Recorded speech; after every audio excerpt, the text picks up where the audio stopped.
What is going on? Today we have our part 2 on the Biomutant 5 photo analysis. Let's get right into this. Here we have a never before seen enemy, and he's loaded up with, looks like rocks and moss, hair, whatever you want to call it.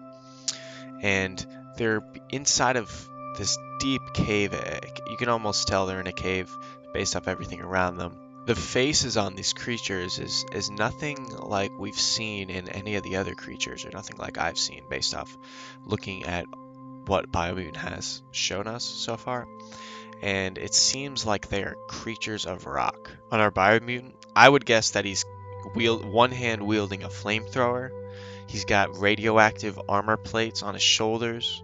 He's got some heavy-duty goggles it looks like he's wearing. From the angle we're seeing, it looks like goggles, but it might not be. And on its back, it's hard to tell, but could be a melee weapon. And I want to point out right around here, I'm not sure what these little rock creatures are. They might be little spawns of these bigger people, but yeah, I couldn't help but notice this looks a lot like a creature. Maybe it's a Biomutant that was turned to stone. On our second image here, we have a all-white Biomutant who is hopping upon these, what we've seen in other trailers.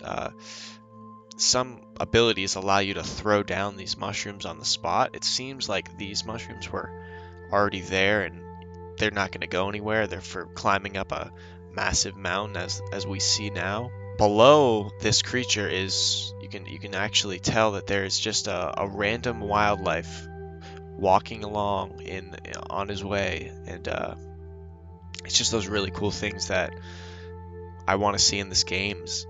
You know, as you're traversing the map, there's people walking on your right and your left. You got creatures all around that you could possibly attack, and I don't know what else you could do. Maybe they could, we've talked about it, hop on a creature and ride away.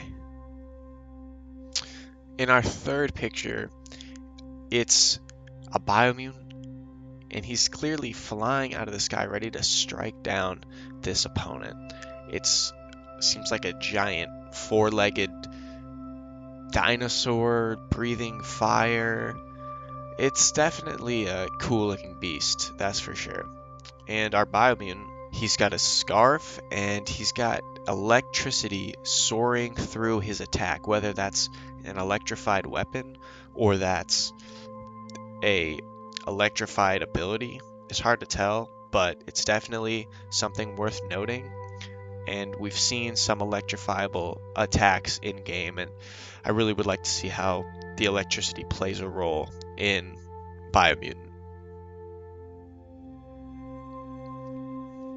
Next up, in this war-torn village, we have what looks to be like the mercenary class that they introduced on the combat trailer, but he's only single-handed wielding a weapon, going at these two massive beasts. And these beasts are of a size that I'm not sure that you could play as of yet, but I mentioned I would love to see the possibility of playing as a beast this size in Biomutant. I think that'd just be really fun. These beasts are kitted up with the heaviest gear you could probably ever ask for. It's thick steel-plated shoulder pads. The one on the right, he's got almost like a skull cap on. A skull helmet goes over his eyes. And the village they're in, it looks abandoned, but maybe if you clear it out, then it becomes a allied outpost where you can go and you can buy goods and sell gear or do all sorts of different things. And here we have a Biomutant that is in one of those classic bubbles. We've seen them a lot, pick up enemies as they keep going, and can spread them all out whenever they land. You know, packing up some enemies, bringing them to a spot where you know that there could be a third party that will attack or a better vantage point for you. As well as the spider-like creature on the toxic ground, there is this green aura going around, and it seems that this place is too far gone for the Tree of Life to come back and save it, but we don't know for sure. All I know is that whether it's gas facility or some biohazard gone wrong, this area is loaded with green, decrepit disgust all throughout the air. And I'm interested to see what role this is going to be playing in the game. For now, that's going to be the end of our second Biomutant 5 photo analysis. If you enjoyed, let me know by leaving a comment, dislike, like, or subscribing. I'm going to be posting new videos like this every single week, and you're not going to want to miss. If you're interested in hearing all different types of opinions regarding this game, that's what I'm here to do. I love talking about this game, and I will continue to be putting out content that hopefully you haven't seen before or a new point of view that you haven't heard before. I appreciate you stopping by and hanging out and watching. I will see you all on the next Biomutant video next Wednesday around 3 p.m. Eastern Time. Peace.